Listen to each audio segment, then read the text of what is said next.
We were just discussing whether we had identified a principle that you should always follow. I thought in the beginning of the interview that Mr. Will had said that it was always good to be rational, and I tried to convince him at this point that it was always good to be rational. It appeared to me that he was arguing that it wasn't, and he started to offer some exceptions that he thought might be exceptions to the rule. And what I'd like to know is, did I persuade you or not that it's always good to be rational, or was that your original conclusion from the beginning? I don't know quite what you're trying to persuade me of, because you're defining the word rational in such a capacious way that it includes almost everything. Okay, I can be more specific. Go ahead. Well, to be rational, as I said, was to guide your actions based on facts, to want to know the facts always as opposed to not caring about the facts, to want to know reality as opposed to not being interested, to start with perception, which is our immediate contact with reality, to form concepts based on perception, to relate them logically, and to identify true propositions, and those true propositions to relate them to other true propositions inductively, to identify general truths that you could use then later to deduce, if you like. But essentially, it's a commitment to reality, to what is. I got it. As opposed to not caring how things are and acting on whim or acting irrationally, etc. I got it. See, that's my point. You're saying to be rational is to think. That's really what you're saying. Is it better to think or to be guided by gusts of passion, whim, caprice? I understand. Well, you can follow an emotion that can have a rational basis, and that's not being irrational, such as the example you mentioned. If you find a great woman, the best thing to do is to pursue her. I understand. But you have here then, on the one hand, this caricature of action, this someone driven by gusts of passion and caprice, and on the other hand, someone who thinks. Obviously, it's better to think. We can agree on that. What worries me is this. The term, the phrase being rational has acquired, with reason, a connotation in this century that requires prudent men and women to think twice. Rationalism in politics. Who have been the great rationalists in our time? Lenin was a great rationalist. He had a system, and he was going to force the world to conform to it. And there are mountains of corpses across the stricken field of 20th century politics from people who said, I am going to be rational come hell or high water. And if people, communities, states, races, religions get in the way, they've got to go. All I'm saying is that people who say, I'm going to cut a swath through the world in fidelity to a principle, wind up being mass killers and causing lots of trouble. If they identify mistaken principles and they follow them consistently, I would agree with you. Let me ask you this. Is it possible to identify ethical truths? It's, by and large, yes. Not all of them all at once. Well, but honorable men and women of goodwill disagree about ethical truths. It is one of the great seminal moral points of view. Well, you do think it is possible, right? Let me finish the sentence. It is one of the great moral judgments. It is the beginning of pluralist society to say, in a decent society, there are going to be serious, mature, educated men and women of goodwill who will have conflicting goods.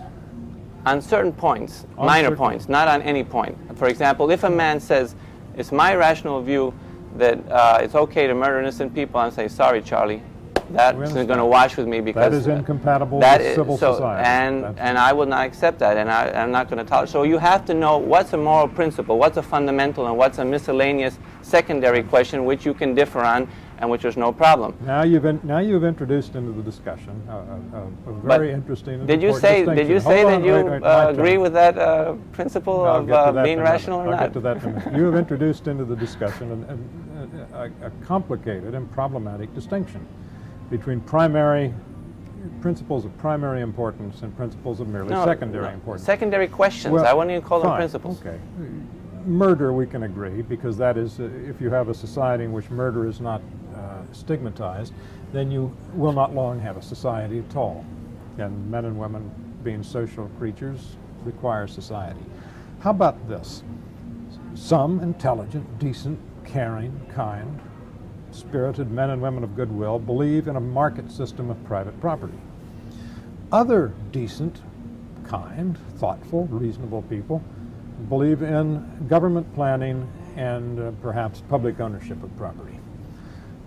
Is one thinking and the other not thinking? Is one rational and the other not rational? They're both sort of reasoning and one's mistaken, the other's not. Or maybe they're both mistaken. Let me answer. I would say that the people that believe in free market and capitalism are correct. And I think that if a man that believes in communism or socialism is open to reason, I think I can persuade him that he's wrong. Reasoning with him, if he's committed to reason. And to do that, the first thing that I have to do is identify some ethical truths so we know what is the objective of the political system that we advocate.